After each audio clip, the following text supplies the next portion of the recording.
صل على سيدنا محمد يا رب صل. بسم اللہ الرحمن الرحیم. آج میں انشاءاللہ آپ کے سامنے سورہ آل عمران کا رکوع نمبر 16 اور چوتھے پارے کا رکوع نمبر 7 پیش کروں گا، اور حسب معمول سب سے پہلے اس کا لفظی ترجمہ مختصر گرامر کے ساتھ، پھر انشاءاللہ اس کی تفسیر پیش ہوگی. اعوذ باللہ من الشیطان الرجیم. بسم اللہ الرحمن الرحیم. یا ایھا الذین آمنوا، اے لوگو جو ایمان لائے ہو، ان تطیعوا الذین کفروا، ان کا معنی اگر، تطیعوا اطاعت کرنا، اگر تم اطاعت کرو گے، الذین کفروا ان لوگوں کی جو کافر ہیں، یردوکم، ردا یردو کا معنی لوٹانا، تو یردوکم یہ تمہیں لوٹا دیں گے، علی اعقابکم تمہاری ایڑیوں کے بل، الٹا چلا دیں گے تمہیں. یہ تو ہوگا کیا پھر اس سے؟ فتنقلبوا تم منقلب ہو جاؤ گے، تم الٹے چلے جاؤ گے، خاسرین خسارے میں ہو کر، یعنی تم ہٹ جاؤ گے اپنے سیدھے راستے سے، اور حال کیا ہوگا؟ خسارے والوں میں سے ہو جاؤ گے. بل اللہ مولاکم، بلکہ اللہ ہی تمہارا مولا ہے، دوست ہے تمہارا. وہو خیر الناصرین، اور وہ بہترین مددگار ہے.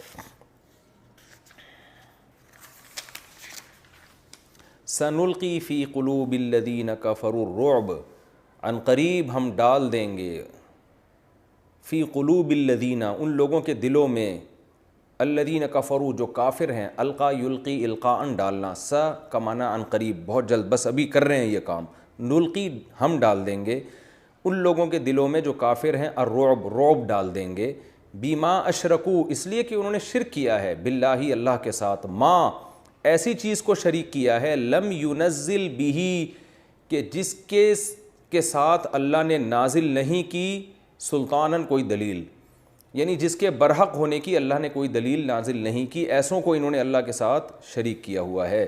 وَمَأْوَاهُمُ النَّارُ اور ان کا ٹھکانہ آگ ہے. وَبِئْسَ مَثْوَى الظَّالِمِينَ اور ظالموں کا بہت ہی برا ٹھکانہ ہے. وَلَقَدْ تحقیق، صَدَقَكُمْ سچا کر دکھایا، صدقہ یصدق سچ بولنا، سچا کر دکھانا، اللہ نے سچا کر دکھایا، صدقکم تم سے، اللہ نے تم سے سچا کر دکھایا، وعدہ اپنے وعدے کو، اذ اس وقت، تحسونہم، حس یحسو کا معنی یہ حس سے نکلا ہے نا، چھونا کسی کو، یعنی اس کا معنی یہاں پر چھونا نہیں ہے، اس کا معنی ہے قتل کرنا. حس یحسو تحسونا تنصرونا کی طرح ہے، تحسونہم باذنہ جب تم اللہ کے حکم سے ان کو چھو رہے تھے، یعنی تم ان کے تعاقب کر رہے تھے، تو یہاں مراد ہے یہ کنایہ ہے قتل کرنے سے، یعنی زخم لگا رہے تھے ان کو. اللہ نے اس وقت اپنا وعدہ سچا کر دکھایا تھا جب تم ان کافروں کو اللہ کے حکم سے قتل کر رہے تھے، حتیٰ یہاں تک کہ اذا فشلتم جب تم ہی پیچھے ہٹنے لگے، وتنازع فشل یفشلو کا معنی یہاں پر ہوگا، یعنی تم نے معاملہ جو تمہارا ایک ٹریک پہ چل رہا تھا اس سے تم ہٹنا شروع ہو گئے. وتنازعتم فی الامر اور حکم کے معاملے میں تمہارا اختلاف ہو گیا. تنازع کا معنی ہوتا ہے اختلاف ہونا، یعنی حکم سے مراد نبی نے حکم دیا تھا کہ اس گھاٹی پہ اتنے افراد رہیں، تو اس میں تمہارا آپس میں اختلاف ہو گیا. وعصیتم اور تم نے نافرمانی کی، من بعد ما بعد اس کے کہ اراکم، ارا یری اراءتن کا معنی دکھانا، بعد اس کے کہ اللہ نے دکھا دیا تھا کم تم کو، ما وہ چیز تحبون جو تم چاہتے تھے، یعنی جو فتح اور نصرت تم چاہتے تھے اللہ نے وہ تمہیں دکھا دی تھی، اس کے بعد بھی تم نے اللہ کی نافرمانی کی اور نبی کے حکم میں تمہارا اختلاف ہوا. منکم تم میں بعض ایسے ہیں، من یرید الدنیا جو دنیا کا ارادہ کر رہے تھے یعنی اس وقت، ومنکم اور تم میں بعض ایسے تھے، من یرید الآخرہ جو آخرت چاہتے تھے، ثم پھر اس کے بعد، صارفکم، صارف یصرف کا معنی پھیرنا، اللہ نے پھیرا تم کو، عنہم ان سے، اللہ نے تم کو ان سے پھیر دیا، یعنی تم ان کے اوپر چڑھائی کر رہے تھے، اب اللہ نے تم کو ان سے پھیر دیا اور ان کو غلبہ دے دیا، یہ مطلب ہوگا. پھر اللہ نے تم کو پھیر دیا، عنہم ان سے، لیبتلیکم تاکہ اللہ تمہیں آزمائے. وَلَقَدْ اور تحقیق، عفا اللہ نے معاف کر دیا، عنکم تمہیں، تحقیق اللہ نے تمہیں معاف کر دیا ہے. واللہ ذو فضل اور اللہ فضل والا ہے، علی المؤمنین مومنین پر. اذ تصعدون، یہ وہ وقت تھا جب تم، اصعد یصعد، اصعادن کا معنی کسی بلندی پہ جانا، صعید یصعد صعودن کا معنی بھی، اذ تصعدون جب تم بلندی کی طرف جا رہے تھے. ایک جنگل تھا جہاں جب شکست ہوئی ہے تو بہت سے صحابہ اس طرف بھاگتے ہوئے جا رہے تھے. اللہ فرماتے ہیں اذ تصعدون جب تم اس طرف جا رہے تھے، ولا تلوون علی احد، لوا یلوی کا معنی لپیٹنا یا مڑنا، تلویون تھا اصل میں، اور تم مڑ نہیں رہے تھے علی احد کسی کی طرف مڑ کے بھی نہیں دیکھ رہے تھے. والرسول یدعوکم، اور رسول تمہیں پکار رہے تھے، فی اخراکم، اخرا کا معنی دوسری جانب سے، یعنی تمہارے پیچھے سے رسول تمہیں پکار کے اپنی طرف بلا رہے تھے. فاصابکم غما، تو اللہ نے پہنچایا تم کو غم، وہ شکست کا غم تھا. اللہ نے تمہیں اصابکم بدلے میں دیا، غمن بغم، غم کے بدلے میں، یعنی تم نے، رسول نے جب تمہیں پکارا تو تم پیچھے نہیں مڑے، جس کی وجہ سے رسول کو غم ہوا، تو اس غم کے بدلے میں اللہ نے تمہیں بھی غم دیا. وہ غم تھا شکست کا، کہ مشرکین نے حملہ کر کے بہت سے لوگ تمہارے شہید کر دیے. لیکن یہ جو اللہ نے تمہیں غم دیا کیوں؟ لِكَيْ لَا تَحْزَنُوا، کئی کا معنی بھی تاکہ لا تحزنوا، تمہیں غم نہ ہو، علی ما فاتکم، ان چیزوں پہ جو تم سے چھوٹ جائیں، تمہیں ان چیزوں پہ غم نہ ہوا کرے. کیا مطلب؟ یہ سزا بھی تھی لیکن اس میں تمہاری تربیت بھی مقصد تھی. یہ میں تفسیر میں بتاؤں گا، لیکن لفظی ترجمے میں یہ اتنی تفسیر بتانا اس لیے ضروری ہے تاکہ ترجمہ بھی آپ کے دماغ میں بیٹھے. یعنی یہ اللہ نے تمہیں ٹینشن جو دی، پریشانی دی، اس کی ایک وجہ تو سزا تھی لیکن اس کی ایک اور وجہ بھی تھی کہ لِكَيْ لَا تَحْزَنُوا عَلَى مَا فَاتَكُمْ، آئندہ تمہیں غم نہ ہوا کرے ان چیزوں پر جو تم سے چھوٹ جاتی ہیں، جو تمہیں حاصل نہیں ہوتی. کیونکہ جب غم آتے ہیں تو غموں کو جھیلنا بھی سیکھتا ہے انسان. تو آئندہ تمہارا جسم مضبوط ہو جائے اور تمہیں غموں میں ٹینشن نہ ہوا کرے. اور وَلَا مَا أَصَابَكُمْ، اور نہ تمہیں غم ہوا کرے ان چیزوں پر جو تمہیں پہنچتی ہیں. یعنی دو ہی چیزوں پہ انسان کو غم ہوتا ہے نا، کچھ چیزیں چاہتا ہے مل جائیں لیکن وہ نہیں ملتی، اور کچھ چیزیں انسان چاہتا ہے کہ نہ ملیں مگر وہ مل جاتی ہیں. تو فاتکم کا معنی وہ چیز جو نہ ملی، اصابکم معنی وہ چیز جو تمہیں مل جائیں. تو جو نہ چاہتے ہوئے مل جائے وہ اصابکم ہے، جو انسان چاہتا ہو پھر بھی نہ ملے وہ فاتکم ہے. تو اللہ فرماتے ہیں تاکہ تمہیں آئندہ غم نہ ہوا کرے ان چیزوں پر جو تم سے چھوٹ جائیں، اور ان چیزوں پر بھی جو نہ چاہتے ہوئے بھی تمہیں پہنچ جائیں، جو مصیبتیں پہنچیں ان پر تمہیں غم نہ ہوا کرے، تم مضبوط ہو جاؤ. واللہ خبیر بما تعملون، جو کچھ تم کر رہے ہو اللہ اس سے باخبر ہے. ثم، پھر اس کے بعد کیا ہوا؟ اس شکست کے بعد، انزل علیکم، اللہ نے نازل کیا تم پر، من بعد الغم، اس غم کے بعد جو تمہیں غم پہنچا نا، شکست کا، زخموں سے چور پڑے ہوئے تھے، اس غم کے بعد اللہ نے نازل کیا تمہارے اوپر امنتن، ایک سکون. امن کا مطلب یہاں سکون، ایک سکون کی کیفیت نازل کی. نعاسن یعنی اونگ، انسان جب ٹینشن میں ہوتا ہے نیند نہیں آتی، لیکن اللہ نے تمہیں اتنا سکون دے دیا کہ تمہارے اوپر نعاس، ایک اونگ کا غلبہ ہو گیا. ایک ہوتی ہے گہری نیند، ایک ہوتی ہے سکون میں انسان کو اونگ آنا شروع ہو جائے. یغشا طائفۃ منکم، جس اونگ نے ڈھانپ لیا، غشیہ یغشا کا معنی ڈھانپنا، طائفۃ منکم، تم میں سے ایک جماعت کو، ایک جماعت پر اونگ طاری ہو گئی جو مومنین کی جماعت تھی، ان کو اللہ نے سکون میں دے دیا. لیکن ایک جماعت جو منافقین کی تمہارے ساتھ تھی اس کی کیا حالت ہوئی؟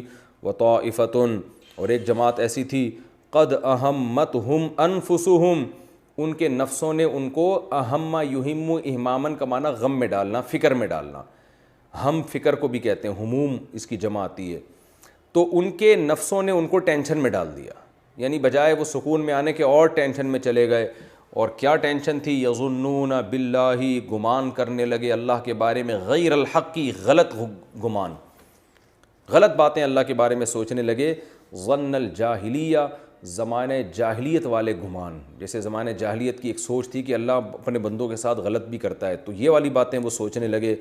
اور دل میں کیا کہنے لگے؟ یقولون، یا زبان سے کہنے لگے، یقولون کہنے لگے، حل لنا من الامر من شیء، کیا ہمارے ہاں بھی، ہمارا بھی، حل لنا کیا ہمارے لیے ہے، من الامری اس کام میں، من شیء کچھ بھی، یعنی کوئی ہمارا بھی کوئی اختیار ہے، کوئی ہماری بھی کوئی سن رہا ہے یہاں پہ.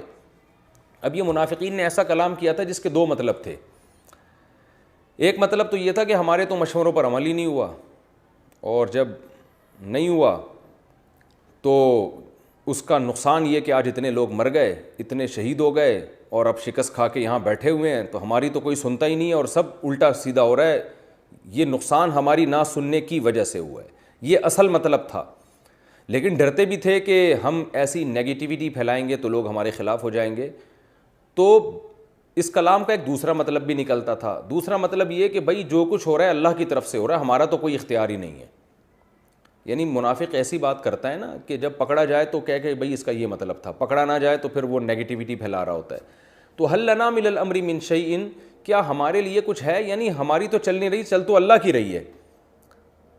ہم تو چاہ رہے ہیں فتح ہو جائے، ہم تو محنت کر رہے ہیں، لیکن ہو رہا ہے جو اللہ چاہ رہا ہے۔ تو ذو معنی کلام کیا انہوں نے۔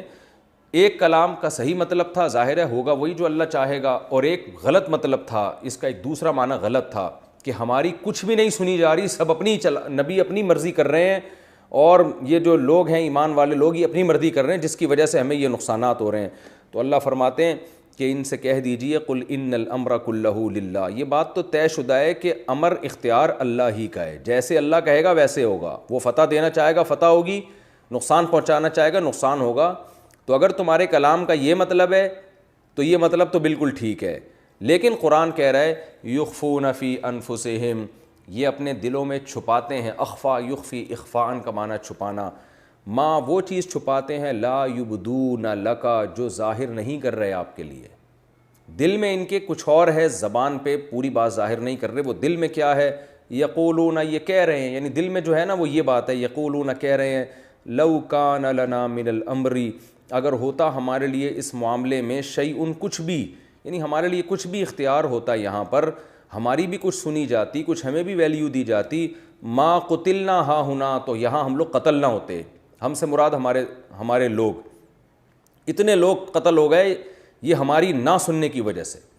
یعنی بجائے اس کے کہ جنگ میں موٹیویٹ کریں، حوصلہ دیں، اور نیگیٹیوٹی پھیلانے لگے، تو اللہ نے قرآن میں کہا قل، اے نبی آپ ان سے کہہ دیجئے، لو کنتم فی بیوتکم، اگر تم اپنے گھروں میں بھی ہوتے، لبرز الذین، لام کا تاکید کے لیے ہے، برز یبرز، بروزن کا معنی ظاہر ہونا، اگر تم اپنے گھروں میں بھی ہوتے نا، یہاں نہیں بھی آتے، لبرز الذین، تو ظاہر ہو جاتے وہ لوگ، کتب علیہم القتل، جن پر قتل لکھ دیا گیا ہے تقدیر میں، جن کے مقدر میں موت لکھ دی گئی ہے، وہ ظاہر ہو جاتے، الی مضاجعہم، اپنے مضجع کہتے ہیں سونے کی جگہ، اور قتل ہو کے جو بندہ جہاں گرتا ہے وہاں بھی وہ ایک قسم کا سو ہی رہا ہوتا ہے، تو اس کو بھی مضجع کہا گیا ہے، یعنی اپنے پچھاڑنے کی جگہ، جہاں وہ پچھاڑ کے قتل کر کے گرائے جاتے نا، ان جگہوں پہ یہ لوگ خود بخود پہنچ جاتے، ان کی تقدیر ان کو گھروں سے کھینچ کے یہاں لا کے موت دیتی، کیونکہ جس نے جس وقت مرنا ہے یہ بھی لکھا ہوا ہے،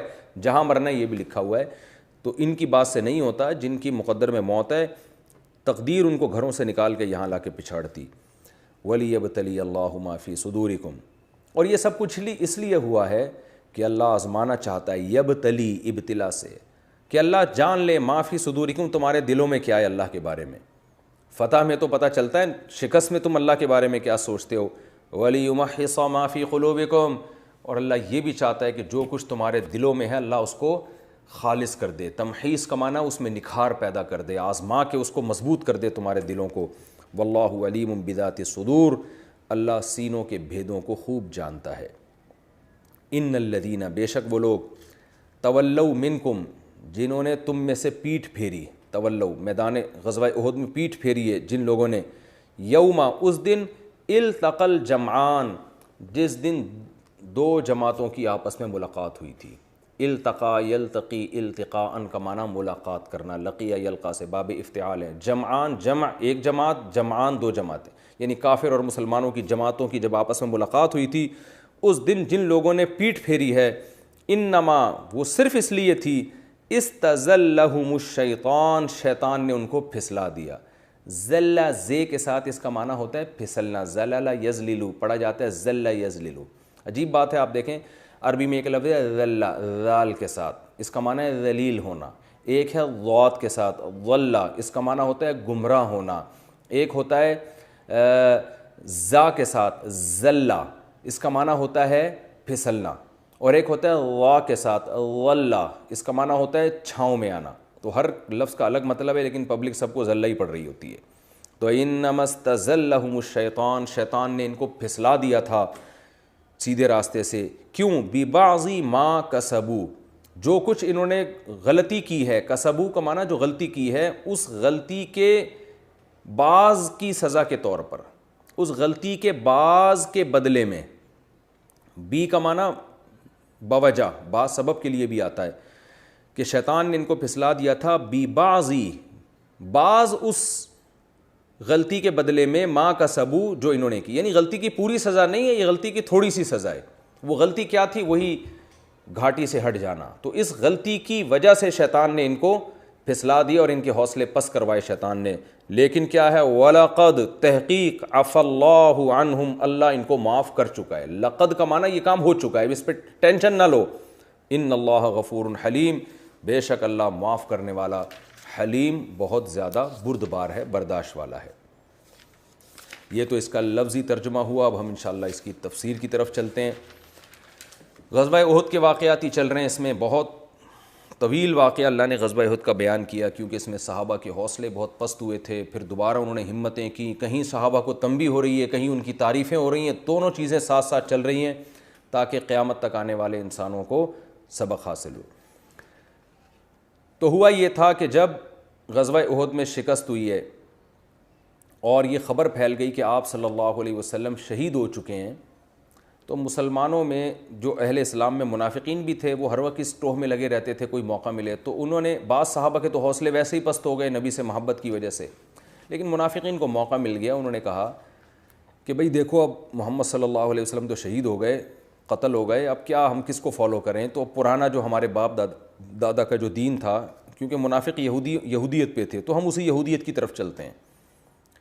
اس پہ قرآن میں آیتیں نازل ہوئیں، اے ایمان والو ان تطیعوا الذین کفروا، اگر تم ان کافر، یہاں منافق کو اللہ نے صاف لفظوں میں کافر کہا ہے، یعنی جو ایسی باتیں کر رہا ہے وہ تو کافر ہی ہے نا، ان کافروں کی اگر تم نے اطاعت کی، یردوکم علی اعقابکم، تو تمہیں الٹے پاؤں واپس لوٹائیں گے، یہ تمہیں اس دین کی طرف پھیر دیں گے جو پرانا دین تھا، جو غلط مذہب تھا، اس کی طرف لے آئیں گے، فتنقلبوا خاسرین، اس سے تمہیں فائدہ نہیں ہوگا بلکہ تم لوٹ آؤ گے خسارہ لے کر، خسارے والے بن جاؤ گے۔ تو لہذا ان کی باتوں میں نہ آؤ، یہ تمہارے مددگار نہیں ہیں، یہ تمہارے دوست نہیں ہیں، بل اللہ مولاکم، بلکہ اللہ تمہارا مددگار اور دوست ہے، وہو خیر الناصرین، اور وہ بہترین مددگار ہے، تو ان کی باتوں میں مت آیا کرو۔ یہ آیتیں بعد میں نازل ہوئیں، لیکن اس میں ماضی کی حکایت کی گئی ہے کہ یہ کچھ ہو رہا تھا، تم نے آئندہ بھی ان کی باتوں کو فالو نہیں کرنا۔ رہا مسئلہ شکست کا کہ زخموں سے چور تم بیٹھے ہوئے ہو، تو اللہ نے فرمایا غم نہ کرو، سنلقی فی قلوب الذین کفروا، ہم بس ڈالنے والے ہیں کافروں کے دل میں رعب، تمہارا رعب ڈال دیں گے۔ خالد بن ولید اور حضرت ابو سفیان جو اس وقت مسلمان نہیں ہوئے تھے، یہ جب چلے ہیں تو ان کو خیال ہوا کہ یہ جو زخموں سے چور لوگ ہیں یہ تو شکست کھا چکے ہیں، تو اب ہم پاگل ہیں، ہم واپس کیوں جا رہے ہیں، ہمیں چاہیے دوبارہ ان پر حملہ کریں ہم، یعنی جب یہ طاقتور تھے تو ہم نے ان پر حملہ کر کامیاب کر دیا، اب تو یہ زخموں سے چور ہیں تو ہم کیوں واپس جا رہے ہیں؟ لیکن اللہ فرماتے ہیں کہ ہم نے کیا کیا، ان کے دلوں میں رعب ڈال دیا۔ اسباب کی دنیا میں ان کو لوٹنا چاہیے تھا، مگر یہ ڈر گئے کہ ایسا نہ ہو کہ کچھ اور ہی نہ ہو جائے، اور صحابہ بھی تیار ہو گئے تھے دوبارہ لڑنے کے لیے، تو یہ خوف ان کے دلوں میں بیٹھ گیا کہ بھئی یہ شکست کھا کے بھی دوبارہ لڑنے کے لیے تیار ہیں، تو چھوڑو، جو فتح ہے وہ کہیں دوبارہ شکست میں تبدیل نہ ہو جائے۔ تو اللہ نے صحابہ کو تسلی دی شکست کے بعد کہ ہم کافروں کے دل میں رعب ڈالیں گے، اس لیے کہ یہ اللہ کے ساتھ شرک کرتے ہیں اور ایسی چیزوں کو شریک کرتے ہیں جن کی ان کے پاس کوئی دلیل نہیں ہے۔ تو توحید پرست آدمی میں کانفیڈنس ہوتا ہے، اس کا ایک خدا ہوتا ہے، مشرک کو تو پتہ ہی نہیں ہوتا کس وقت کون مدد کرے گا آپ کی۔ وَمَأْوَاهُمُ النَّارُ، ان کا ٹھکانہ جہنم کی آگ ہے، وَبِئْسَ مَثْوَى الظَّالِمِينَ، اور ظالموں کا بہت برا ٹھکانہ ہے۔ پھر اللہ صحابہ پہ اپنی نعمت بیان کر رہے ہیں، منافقین نے یہ پروپیگنڈا شروع کیا، اللہ نے تو وعدہ کیا تھا کہ فتح ہوگی، یہ کیا ہو رہا ہے ہمارے ساتھ؟ تو اللہ نے صحابہ کو تسلی دی، فرمایا وَلَقَدْ صَدَقَكُمُ اللَّهُ وَعْدَهُ، اللہ تو اپنا وعدہ سچا کر چکا ہے، فتح کے اللہ نے جو وعدے کیے تھے وہ تو سچے کر دیے۔ کب؟ اذ تحسونہم بإذنہ، جب تم ان کافروں کو اللہ کے حکم سے قتل کر رہے تھے میدان احد میں، حتی اذا فشلتم، یہاں تک کہ جب تم ہی پیچھے ہٹنا شروع ہو گئے، تم نے ہی غلطیاں کرنا شروع کر دیں۔ وہ غلطی کیا تھی؟ وَتَنَازَعْتُمْ فِي الْأَمْرِ، تم نے نبی کے حکم میں اختلاف کرنا شروع کر دیا۔ عبداللہ بن جبیر کے ساتھ کچھ لوگ تھے، انہوں نے کہا ہم گھاٹی پہ رہیں گے، کچھ نے کہا نہیں بھائی اب تو فتح ہو چکی ہے، اب تو مال غنیمت مل رہا ہے، تو جا کے ہم مال غنیمت لیتے ہیں لوگوں کے ساتھ اور اس میں لوگوں کے ساتھ شریک ہو جاتے ہیں، ہم کیوں پیچھے رہیں اس معاملے میں؟ تو یہ نبی کے حکم کی خلاف ورزی ہوئی تھی تو یہ تم سے ہوا ہے یہ کب سے سب کچھ. وَعَصَيْتُم مِّن بَعْدِ مَا أَرَاكُم مَّا تُحِبُّونَ, اور جب اللہ نے تمہیں وہ چیز دکھا دی جو تم پسند کرتے ہو. فتح و نصرت یہ ہر ایک کو پسند ہوتا ہے, تو اللہ نے جب تمہیں یہ چیز دکھا دی اس کے بعد تم نے نافرمانی کی ہے, اور وہ نافرمانی ایسے کی منکم من یرید الدنیا, تم میں بعض ایسے دنیا چاہ رہے تھے. دنیا سے مراد مال غنیمت ہے, ان کو مال غنیمت جمع کرنے میں جلدی تھی کہ ہم جلد سے جا کے جلد سے جلد مال غنیمت جمع کریں. ومنکم من یرید الآخرہ, کچھ ایسے تھے جو آخرت چاہتے تھے. وہ کہتے تھے بھئی مال غنیمت بعد میں ملے گی, پہلے ہمیں نبی کا حکم ہے کہ ہم اس گھاٹی پر رہیں تاکہ دشمن یہاں سے حملہ نہ کر دے, ہم نبی کے حکم کو فالو کریں گے. تو ثم صرفکم عنہم, اللہ فرماتے ہیں اس کا نتیجہ کیا نکلا کہ تم میں بعض لوگ مال غنیمت لینے چلے گئے, تو اس کا نتیجہ یہ نکلا ثم صرفکم, اللہ نے پھیر دیا تمہیں عنہم, ان سے, یعنی پلڑا اللہ نے الٹ دیا. لیبتلیکم, تاکہ اللہ تمہیں آزمائے. اس میں اللہ بتا رہے ہیں کہ صرف سزا برائے سزا نہیں تھی, بلکہ اس سزا میں بھی ایک حکمت تھی, یعنی یہ سزا بھی اللہ نے دینی تھی. وہ کیا تھی؟ لیبتلیکم, تاکہ اللہ تمہیں آزمائے. کیونکہ ہمیشہ فتوحات ہوتی ہیں تو پھر آزمائش نہیں ہوتی, آزمائش تو یہی ہوتی ہے, کبھی فتح کبھی شکست. تو اللہ نے شکست تمہیں دینی تھی اور یہ غلطی بھی اللہ نے تم سے کرانی تھی. تو اس میں ایک طرح سے تسلی ہے کہ بھائی اب ان پہ بیٹھ کے رو مت کہ ان سے غلطی کیوں ہوئی. بھائی یہ غلطی بھی گویا مقدر میں لکھی ہوئی تھی, بعض لوگوں کو مال غنیمت کی طرف بھیجنا تھا اللہ نے تاکہ ان سے غلطی ہو, تاکہ شکست ہو, نہ کوئی بہانہ بنے شکست کا, اور اس غلطی کے نتیجے میں تمہیں شکست ہو اور تمہارے لوگ شہید ہوں, تمہیں زخم پہنچے, تاکہ تمہارے اندر مشکلات کو برداشت کرنے کا حوصلہ پیدا ہو. کیونکہ آگے اللہ نے تم سے پوری دنیا میں حکومت لینی ہے, بڑی بڑی قوموں سے تمہارے مقابلے ہونے ہیں, اس سے زیادہ بڑی بڑی تمہارے پاس آزمائشیں آئیں گی, تاکہ لیبتلیکم, اللہ تمہیں آزمانا چاہتا تھا. رہا مسئلہ کہ تم سے غلطی ہوئی, مال غنیمت جمع کرنے میں لگ گئے, تو اس کی ٹینشن مت لو. وَلَقَدْ عَفَا عَنْكُمْ, تحقیق اللہ تمہیں معاف کر چکا ہے. دیکھیں اللہ یہ بھی کہہ سکتے عفا عنکم, اللہ نے معاف کر دیا, نہ اللہ نے لقد کا لفظ لگایا. تحقیق, قد کا معنی ہوتا ہے یہ کام, یعنی تاکید بھی ہے اور یہ پریزنٹ پرفیکٹ ٹینس ہے, یعنی یہ کام ہو چکا ہے, اس کی فکر مت لو. وَلَقَدْ عَفَا عَنْكُمْ, اللہ تمہیں معاف کر چکا ہے. اب اس ٹاپک کو دوبارہ نہ اٹھاؤ. اس میں اللہ نے یہ بھی بتا دیا کہ کسی کو بھی صحابہ کرام پر اس شکست کی وجہ سے طنز کرنے کی بالکل اجازت نہیں ہے. اور یہ بات خوب سمجھ لیں کہ یہاں جو اللہ نے یہ فرمایا نا, تم میں بعض لوگ دنیا کے متلاشی تھے, تو اس سے بھی بعض لوگوں نے صحابہ کرام کے جو دشمن ہیں انہوں نے صحابہ پہ طنز کیا ہے کہ وہ دنیا کی لالچ میں مال غنیمت لینے گئے تھے. تو یاد رکھیں یہ قرآن مجید کا ایک انداز ہے کہ قرآن مجید غلطی پر تنبیہ کرنے کے لیے اس طرح کے الفاظ استعمال کرتا ہے. جیسے آدم علیہ السلام کے بارے میں کہا آدم نے خدا کی نافرمانی کی, حالانکہ وہ بھی علماء کا اتفاق ہے کہ پیغمبر سے گناہ نہیں ہو سکتا, اجتہادی غلطی ہو سکتی ہے. تو یہاں بھی صحابہ میدان احد میں اللہ کی رضا کے لیے آئے تھے, جیسے قرآن میں دوسرے مقامات پر ہے. تو مال غنیمت جمع کرنا یہ خدا کی نافرمانی میں نہیں تھا, بلکہ ان کا خیال یہ تھا کہ نبی کا جو حکم ہے کہ ہم گھاٹی پر رہیں, یہ حکم اس وقت تک کے لیے تھا جب تک ہمیں فتح نہیں ہو جاتی. جب فتح ہو گئی تو اب حکم ختم, اب تو مال غنیمت جمع کرنے کا حکم ہے, کیونکہ اللہ نے خود قرآن میں کہا کہ کلوا مما غنمتم, جو مال غنیمت ملے اسے کھاؤ. تو وہ دنیا کے متلاشی بھی حقیقت میں اللہ کی رضا کے لیے تھے, وہ مال غنیمت کی طرف بھی اللہ کا حکم سمجھ کے دوڑے. مگر چونکہ یہاں یہ دوڑنا شریعت کے خلاف تھا, ان سے اجتہادی غلطی ہو رہی تھی, اس لیے اللہ نے ان کے اس دوڑنے کو دنیا کی چاہت قرار دیا, ورنہ حقیقت میں اس کے پیچھے بھی آخرت ہی تھی. لیکن چونکہ وہ اجتہادی غلطی تھی تو اس کو اللہ تعالیٰ نے یوں تعبیر کیا کہ تم دنیا کی طرف دوڑ رہے ہو, یعنی جو ہے نا اس میں تم جلدی کر رہے ہو. تو اس لیے خوب سمجھ لیں کہ یہاں صحابہ کے پیش نظر دنیا برائے دنیا نہیں تھی. اگر دنیا برائے دنیا ہوتی تو وہ میدان احد میں اترتے کیوں, اور اتنی سخت لڑائی میں نبی کا ساتھ کیوں دیتے, اور وہ تو پھر منافقین کی باتوں میں آ جاتے. تو اس لیے قرآن کہہ رہا ہے تم میں ایسے ہیں جو دنیا تلاش کرتے ہیں. اس لیے علماء نے اس کا صحیح ترجمہ یہ کیا ہے کہ تم میں ایسے ہیں جو جن کے عمل سے ایسا لگ رہا ہے کہ وہ دنیا کے متلاشی ہیں, کیونکہ فوراً مال غنیمت کی طرف گئے. حقیقت میں ایسا نہیں ہے, لیکن ان کے عمل سے ایسا لگ رہا ہے کہ وہ دنیا کے متلاشی ہیں. اس کی مثال ایسے جیسے آپ نے کسی کو دعوت پہ بلایا اور آپ نے ابھی ان کو اجازت نہیں دی کھانا کھانے کی, اور مہمان نے پہلے کھانا شروع کر دیا. تو ہم کہتے ہیں یار ایسا لگتا ہے کہ تم صرف کھانے کے حریص ہو. تو یہ صرف تنبیہ کے لیے بڑے کی طرف سے چھوٹے کو اس اسٹائل میں تنبیہ کی جاتی ہے. حالانکہ چھوٹا تو یہ سمجھ کے کھا رہا ہوتا ہے کہ بڑے نے اجازت دی ہوئی ہے, لیکن وہ جلدی کر دیتا ہے, تو جلدی میں یہ تعبیر کی جاتی ہے کہ بھائی تم تو لگتا ہے کہ بس کھانا ہی تمہارا مقصد ہے. تو اللہ کی ذات عالی شان ہے, وہ اپنی مخلوق کو اس انداز سے تنبیہ کرتا ہے.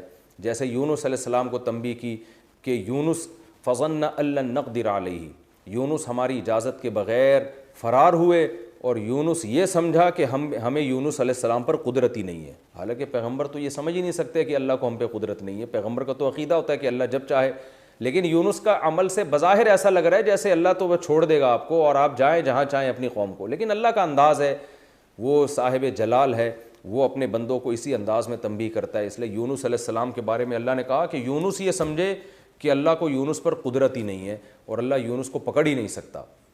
کیا مطلب؟ یونس کے عمل سے ایسا لگ رہا تھا, حقیقت میں ایسا نہیں تھا. یونس علیہ السلام تو مومن تھے, وہ کیسے یہ گمان کر سکتے تھے کہ اللہ کو مجھ پر قدرت نہیں ہے. تو یہاں بھی حقیقت میں ایسا نہیں ہے کہ صحابہ مال غنیمت کے حریص اور معاذ اللہ لالچی تھے, بلکہ یہاں مطلب یہ کہ تمہارے عمل سے ایسا لگ رہا ہے جیسے تم دنیا چاہتے ہو. اس لیے اللہ نے فرمایا منکم من یرید الدنیا, تم میں بعض ایسے ہیں جو عمل سے لگتا ہے کہ وہ دنیا چاہتے ہیں اور دنیا کے پیچھے بھاگ رہے ہیں, اور کچھ ایسے تھے جو ان کے عمل سے لگتا ہے کہ وہ آخرت کے ہی متلاشی ہیں, وہ گھاٹی میں کھڑے رہے. لیکن کچھ بھی ہو, وَلَقَدْ عَفَا عَنْكُمْ, اللہ تحقیق تمہیں معاف کر چکا ہے. وَاللَّهُ ذُو فَضْلٍ عَلَى الْمُؤْمِنِينَ, اللہ ایمان والوں پر بہت فضل والا ہے. لیکن ابھی اللہ نے تنبیہات ختم نہیں کی. فرمایا اِذْ تُصْعِدُونَ وَلَا تَلْوُونَ عَلَىٰ أَحَدٍ, اس وقت کو یاد کرو جب تم بھاگے چلے جا رہے تھے اور ایک دوسرے کی طرف پلٹ کے بھی نہیں دیکھ رہے تھے. وَالرَّسُولُ يَدْعُوكُمْ فِي أُخْرَاكُمْ, اور رسول تمہیں پیچھے سے پکار رہے تھے لیکن تم نے ان کی پکار کا جواب نہیں دیا.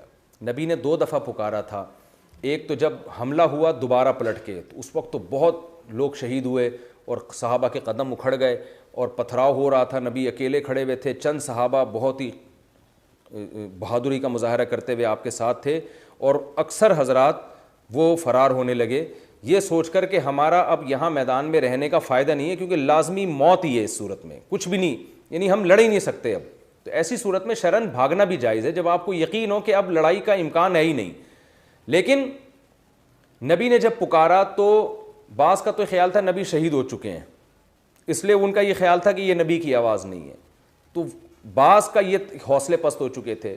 تو پہلی دفعہ میں جب پکارا تو بہت سے لوگ پیچھے, وہ پیچھے نہیں مڑے. لیکن جب دوسری دفعہ آپ صلی اللہ علیہ وسلم نے حضرت کعب بن مالک کو بھیجا اور صحابہ زخموں سے چور تھے, تو جب ان کو بھیجا تو صحابہ نے آپ کی پکار پر لبیک کہا, جس کی قرآن مجید نے تعریف بھی کی ہے, جن کا پچھلے رکوع میں جس کا تذکرہ بھی ہو چکا ہے. تو یہ پہلی دفعہ کی پکار کی بات ہے.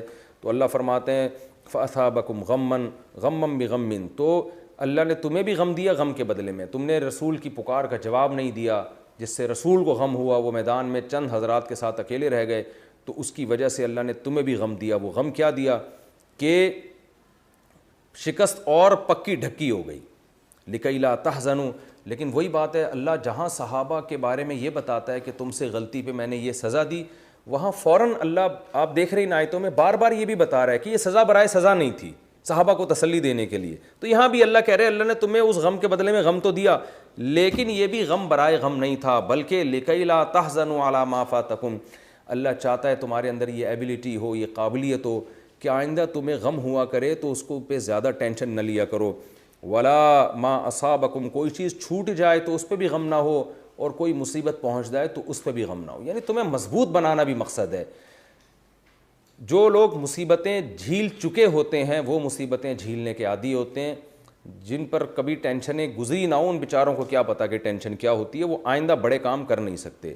واللہ خبیر بما تعملون, جو کچھ تم کر رہے ہو اللہ اس سے باخبر ہے.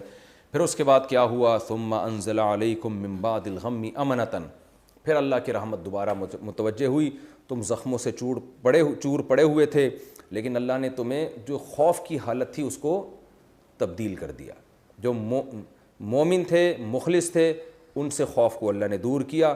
اور کیسے دور کیا, ان پر اونگ آ گئی, سکون کی کیفیت آ گئی. ظاہر ہے نیند اسی وقت آتی ہے جب ٹینشن میں نہیں ہوتا انسان. تو اللہ نے تم پر نیند کو مسلط کر دیا, اونگ کو مسلط کر دیا. اور ایک طرف دوسرے منافق تھے, اللہ نے ان کا بھی راز فاش کیے. فرمایا وَطَائِفَةٌ قَدْ أَهَمَّتْهُمْ أَنفُسُهُمْ, ایک جماعت ایسی تھی جن کو ان کے نفسوں نے فکروں میں ڈال دیا. وہ کیا تھی, يَظُنُّونَ بِاللَّهِ غَيْرَ الْحَقِّ ظَنَّ الْجَاهِلِيَّةِ, اللہ کے بارے میں وہ گمان کر رہے تھے جو زمانے جاہلیت میں ہوا کرتا تھا. یعنی وہ کہنے لگے اللہ نے تو معاذ اللہ ہمیں مروائی دیا یہاں پہ. اور یقولون پھر دوغلی باتیں کرنے لگے حل لنا من الامر من شیء, کیا ہمارا بھی کچھ اختیار ہے یہاں پہ, یعنی ہماری تو کوئی سن ہی نہیں رہا ہے. ایک مطلب اس کا یہ تھا کہ ہماری تو کوئی سنتا ہی نہیں ہے, سب کچھ ہماری مخالفت کی وجہ سے ہوا ہے. اور ایک مطلب یہ تھا کہ بھئی جو کچھ ہو رہا ہے تقدیر کا حصہ ہے, ہمارا اختیار نہیں اللہ کا اختیار ہے. تو زو معنی باتیں کر رہے تھے. لیکن اللہ کہتے ہیں حقیقت میں کیا ہے, قل ان الامر کلہ للہ, ان سے کہتے ہیں حقیقت میں تو سارے اختیارات اللہ ہی کے ہیں. لیکن جو یہ بول رہے ہیں نا, اس کا اصل مطلب یہ ہے یخفون فی انفسہم ما لا یبدون لک, اپنے دلوں میں جو انہوں نے چھپایا ہوا ہے نا وہ پورے طور پر زبان سے ظاہر نہیں کر رہے. دل میں کیا ہے, یقولون کہہ رہے ہیں لو کان لنا من الامر شیء, اگر اس معاملے میں ہمارا بھی کوئی اختیار ہوتا ما قتلنا ہا ہونا, تو ہم یہاں قتل نہ ہوتے. یہ سارا نقصان اس لیے ہوا ہے کہ ہم کہہ رہے تھے کہ مدینہ میں رہ کے لڑو, باہر مت نکلو, یہ جہاد نہیں ہے, یہ خودکشی ہے. ہماری نہیں سنی گئی اور آج ہمیں مروا دیا گیا. قل, اے نبی ان سے کہہ دیجئے لو کنتم فی بیوتکم, موت زندگی اللہ کے ہاتھ میں. ان سے کہہ دیجئے اگر تم اپنے گھروں میں بھی ہوتے تو جن کی قسمت میں قتل لکھا ہوا ہے لبرزا, البتہ تحقیق وہ ظاہر ہو جاتے, الی مضاجعہم, اپنی جو جگہ ہے نا قتل ہونے کی, اپنے مقتل میں اور قتل گاہوں میں, اللہ ان کو نکال کے وہاں لا کے موت دیتا. وَلِيَبْتَلِيَ اللَّهُ مَا فِي صُدُورِكُمْ, اور جو کچھ اللہ نے کیا وہ اس لیے کیا کہ اللہ جانچ لے ماں ان چیزوں کو جو تمہارے دلوں میں ہے. اللہ یہی دیکھنا چاہتا تھا مومن کون ہے اور منافق کون. تو اللہ نے مومن اور منافق کو آزما لیا, تمہارے سینوں کو اللہ نے آزما لیا کہ سینوں میں کیا ہے. وَلِيُمَحِّصَ مَا فِي قُلُوبِكُمْ, اور تمہارے دلوں کو اللہ جو ہے وہ اس کے میل کو بھی دور کرنا چاہتا تھا. یعنی آزمائشوں میں ڈال کے اللہ نے تمہیں اور زیادہ مضبوط کر دیا ہے. واللہ علیم بذات الصدور, اللہ سینوں کے بھیدوں کو جانتا ہے. ان الذین تولوا منکم, کیا مطلب جانتا پہلے سے ہے لیکن آزمائش کے ذریعے اللہ ظاہر بھی کرنا چاہ رہا ہے. ان الذین تولوا منکم, اس رکوع کا آخری آیت اس پہ ختم ہو رہی ہے کہ فرمایا تم میں جو لوگ اس دن پیٹ پھیر کے بھاگے تھے جس دن دو جماعتوں کی آپس میں مقابلہ ہوا تھا. انما استزلهم الشیطان ببعض ما کسبوا, ان سے کچھ غلطیاں ہوئی تھی جس میں سے کچھ سزا اللہ نے ان کو دی ہے. وہ کیا سزا ہے کہ شیطان کو ان پر مسلط کر دیا اور اس غلطی کی وجہ سے شیطان نے ان کو پھسلا دیا. لیکن وہی بات ہے وَلَقَدْ عَفَى اللَّهُ عَنْهُمْ, اللہ دشمنان صحابہ کے لیے تو کوئی راستہ چھوڑ ہی نہیں رہے ہیں ان آیتوں میں. جہاں سزا کا ذکر ہوتا ہے اللہ معافی کا بھی ذکر کرتے ہیں اور حکمت کا بھی ذکر کرتے ہیں. فرمایا وَلَقَدْ عَفَى اللَّهُ عَنْهُمْ, تحقیق اللہ ان کو معاف کر چکا ہے. پہلے اللہ نے صحابہ سے خطاب کیا تمہیں معاف کر چکا ہے, اب اللہ ہم سے خطاب کر رہے ہیں کہ اللہ ان کو معاف کر چکا ہے. ان اللہ غفور حلیم, اللہ بردبار اور بہت زیادہ معاف کرنے والا ہے. یہ رکوع تھا جس میں ہم نے سورہ غزوہ احد کا واقعے کا یہ پہلو بہت اللہ نے تفصیل سے اجاگر کیا. اس کی تفسیر بھی ہو گئی, اس سے ہمیں جو اسباق ملتے ہیں مختصراً اس کا تذکرہ کر دیتا ہوں.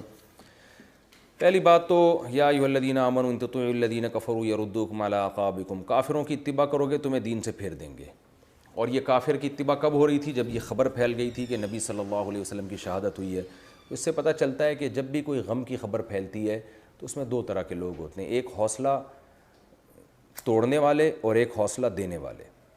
تو ایسے موقع پہ جو آپ کے حوصلوں کو پست کرنے والے لوگ ہوں ہمیں ان کو فالو نہیں کرنا چاہیے. فالو ہمیں ان کو کرنا چاہیے جو ہمارے حوصلے بڑھانے والے ہوں, جو یہ کہہ رہے ہوں بھائی اگر کچھ ہو بھی گیا تو کیا ہو گیا, اللہ ہمارے ساتھ ہے. تو ایسے لوگوں کو فالو کرنا چاہیے ہمیں. دوسری بات یہ بھی پتہ چلتی ہے کہ اسلام اور کفر کا جب بھی مقابلہ ہوگا تو صرف اسباب نہیں بلکہ قرآن کہتا ہے سنلقی فی قلوب الذین کفروا الرعب, ہم کافروں کے دلوں میں رعب ڈالیں گے. تو یہ صرف میدان جنگ میں نہیں ہے, دنیا میں جب بھی حق اور باطل کا مقابلہ ہوتا ہے اگر آپ حق پر ڈٹے رہیں تو اللہ باطل کے دل میں رعب ڈالتا ہے, چاہے وہ نظریاتی جنگ ہو, دلائل کی جنگ ہو یا میدان جنگ ہو. تو یہ اللہ کی طرف سے مدد ہوتی ہے. اور اس کی وجہ کیا ہے؟ بما اشرکوا باللہ, کافر یا تو اللہ کو مانتا ہی نہیں ہے, مانتا ہے تو اللہ کے غیر کو اللہ کے ساتھ شریک کرتا ہے یا باطل مذہب کو فالو کرتا ہے. تو جو لوگ بھی ایسی چیز کو فالو کرتے ہیں ما لم ينزل به سلطانہ, جس کی ان کے پاس دلیل نہیں ہوتی, تو ویسے ہی مرعوب ہوتے ہیں, ویسے ہی وہ مرعوب ہو جاتے ہیں. تو اہل حق کے ساتھ اللہ کی مدد اور اہل باطل کے دلوں میں اللہ اہل حق کا رعب ڈالتے ہیں۔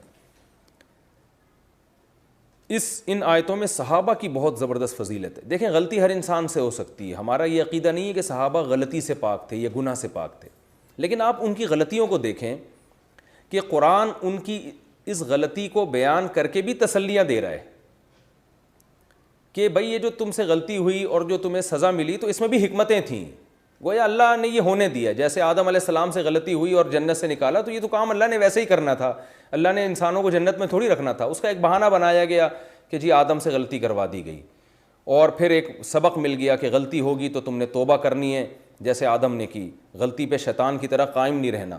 تو یہاں بھی یہ سب کچھ ہو رہا ہے کہ اس سے صاف پتہ چلتا ہے کہ چونکہ ہمارے نبی صلی اللہ علیہ وسلم آخری نبی ہیں تو آپ کو جو ساتھی دیے گئے وہ بھی بہت قیمتی صحابہ دیے گئے، قیمتی ساتھی دیے گئے، ان سے غلطی بھی کروائی گئی یہ بتانے کے لیے کہ غلطی ہو تو یہ اس کے نتائج یہ نکلتے ہیں اور اس میں تمہارا عمل یہ ہونا چاہیے۔ اور پھر ان کو تسلی بھی دی گئی کہ اس کی جو تمہیں سزا مل رہی ہے یہ سزا برائے سزا نہیں ہے بلکہ اس میں بھی حکمتیں ہیں، اور یہ بھی بتایا جا رہا ہے کہ اگر تم یہ سمجھتے ہو کہ غلطی پہ اللہ تم سے ناراض ہے تو ناراض بھی نہیں ہے۔ وَلَقَدْ عَفَا عَنْكُمْ وَلَقَدْ عَفَا اللَّهُ عَنْهُمْ، عَفَا عَنْكُمْ کا مطلب تمہیں معاف کر دیا، عَفَا اللَّهُ عَنْهُمْ کا مطلب ہمیں اللہ خطاب کرنے کہ ان کو معاف کر دیا، کسی کو ان پر اعتراض کرنے کا حق نہیں۔ ویسے بھی دیکھیں کامن سینس کی بات ہے کہ اگر معاذ اللہ صحابہ کرام نبی کے ساتھی نہ ہوتے تو میدان احد میں نکلتے کیوں؟ پھر وہ تو منافقین کی طرح باتیں کرنے کے لیے نکلتے، بس لوگوں کو پروپیگنڈا کرنے کے لیے، تو باقاعدہ لڑائی کے لیے نکلے تھے۔ ایک چیز میں ان سے اجتہادی خطا ہو گئی، وہ یہ سمجھ رہے تھے بعض حضرات کہ نبی نے جو ہمیں گھاٹی پہ بٹھایا ہے وہ صرف اس وقت تک کے لیے بٹھایا جب تک فتح نہیں ہو جاتی، اور بعض کا خیال یہ تھا کہ نہیں بھئی یہ مستقل بیٹھنا ہے جب تک کہ نبی کی ہمیں پرمیشن نہیں ملتی۔ تو غلطی بھی انسانوں سے ہوتی ہے۔ اس میں یہ بھی ہمیں پتہ چلتا ہے کہ اللہ تعالیٰ صحابہ کو غلطی پہ تنبیہ کر کے بھی ان کی غلطی کو معاف کرنے کا بھی اعلان کر رہے ہیں اور اس میں حکمتیں بھی بتا رہے ہیں۔ تو ہمیں بھی اپنے چھوٹوں کے ساتھ یہ کرنا چاہیے کہ ایسا نہ ہو کہ ان سی غلطی پر ہم قیامت تک کے لیے اس کو لے کے ہی بیٹھ جائیں۔ آج بہت سے لوگ دیکھتے ہیں کہ کسی چھوٹے سے غلطی ہو گئی تو بار بار اسی کو دہراتے رہے، تم نے تو یہ کیا تھا، تم نے تو یہ کیا تھا، اس سے موٹیویشن نہیں ملتی، حوصلے پست ہو جاتے ہیں۔ تو غلطی ہو گئی اس کو خود تسلی بھی دیں، آپ غلطی پہ سزا دے کے تسلی بھی دیں، بھائی ہو گیا، کوئی اتنے بڑا مسئلہ نہیں ہے، سب کے ساتھ ہوتا ہے۔ تو یہ ہمیں بھی کرنا چاہیے جو اللہ کی عادت ہے۔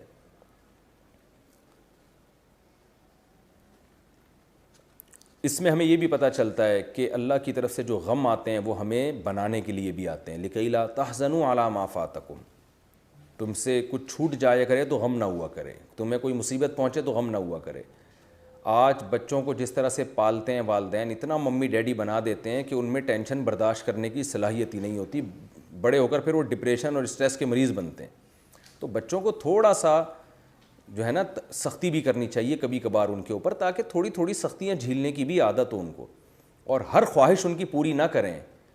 رمضان کے روزے اسی وجہ سے فرض کیے گئے کہ بھوکا پیاسا رہنا بھی سیکھو، تو بچوں کو بھی تھوڑی تھوڑی ٹریننگ دینی چاہیے۔ یہ نہیں کہ جو چیز مانگ رہے اسے آپ نے پکڑا دی، اس کا نتیجہ یہ نکلتا ہے کہ ان میں ٹینشن برداشت کرنے کی عادت ہوتی نہیں ہے۔ بڑے کام دنیا میں وہی لوگ کرتے ہیں جو سختیاں برداشت کرنے کے عادی ہوتے ہیں۔